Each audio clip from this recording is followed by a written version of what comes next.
এটা প্রমাণ করতে গেলে সেটা আদালত পর্যন্ত আপনাকে যেতে হবে, আপনাকে কারাগারে যেতে হবে, 2, 4, 5, 10 দিন আপনাকে হাজতও খাটা লাগতে পারে।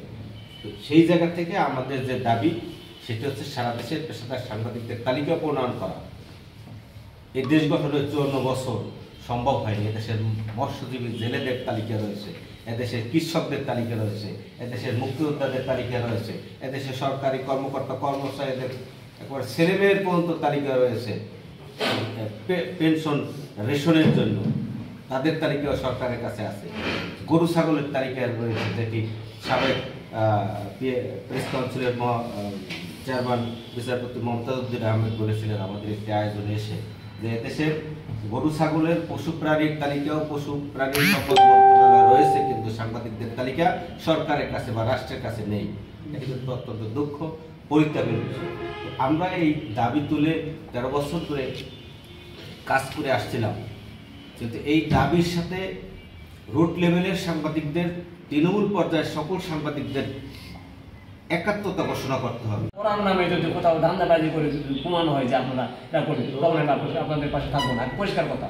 যদি প্রমাণ পাই যে আপনারা, কিন্তু ওই বিপদ থেকে আপনার বুঝতে পারবো। আমার রাইসেন্টার ঘটনা আমার সংগঠনে ঘটছে, আমি শুনেছি যে আমার লোকজন একটু এদিক ওদিক করেছে, কিন্তু আমি ওখান থেকে উদ্ধার করে নিয়ে আসছি। আর আসে আমার সংগঠনে নিয়ে আসে।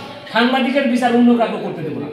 সাংবাদিকের বিচার যদি করতে হয় সাংগঠনিকভাবে সংগঠনে করতে হবে, কোনো আইনগতভাবে নয়, কোনো তাত্ত্বিকগতভাবে যদি সাংবাদিক কোনো অপরাধ করে থাকে তার উপর হামলা হবে না, মানে ইয়া করবে, আইনগত বিষয়।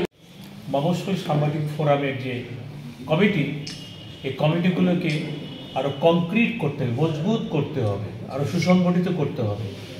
এবং সেগুলোকে যদি আমরা মজবুত করতে না পারি, সুসংগঠিত করতে না পারি, তাহলে আমাদেরকে যে কথাগুলো আজকে শুনলাম, খুব কষ্টের কথা, খুবই কষ্টের কথা। আজকে এই মার খাচ্ছে, আজকেও মার খাচ্ছে, আজকেও মার খাচ্ছে, আজকে পুলিশের হামলা, আজকে এমপিদের হামলা, এগুলো খুব দুঃখজনক ঘটনা। আমি অনুরোধ করব, সেই গণমাধ্যমের নীতিমালাগুলো কিন্তু আমরা এই 14 দফার ভিতরে আমরা কিন্তু উত্থাপন করেছি। সাংবাদিক নির্যাতন প্রতিরোধ কমিটি, অর্থাৎ সাংবাদিক নির্যাতন প্রতিরোধ কমিটি আমরা যখন চেষ্টা করছি করার, সরকারের ওরার নামে যদি কোথাও ধান্দাবাজি করে যদি প্রমাণ হয় যে আপনারা এটা করবেন, তখন আপনাদের পাশে থাকবো না, পরিষ্কার কথা। যদি প্রমাণ পাই যে আপনারা, কিন্তু ওই বিপদ থেকে আপনার বুঝতে পারবো। আমার রাইসেন্টার ঘটনা আমার সংগঠনে ঘটছে, আমি শুনেছি যে আমার লোকজন একটু এদিক ওদিক করেছে, কিন্তু আমি ওখান থেকে উদ্ধার করে নিয়ে আসছি। আর আসে আমার সংগঠনে নিয়ে আসে। সাংবাদিকের বিচার অন্য কাউকে করতে দেবো না। সাংবাদিকের বিচার যদি করতে হয় সাংগঠনিকভাবে সংগঠনে করতে হবে, কোনো আইনগতভাবে নয়, কোনো তাত্ত্বিকগতভাবে যদি সাংবাদিক কোনো অপরাধ করে থাকে তার উপর হামলা হবে না, মানে ইয়া করবে, আইনগত বিষয়।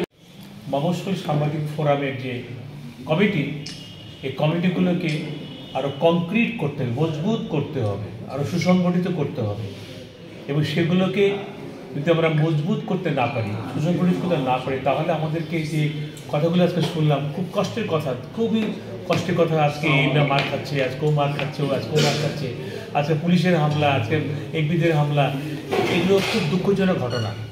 আমি অনুরোধ করব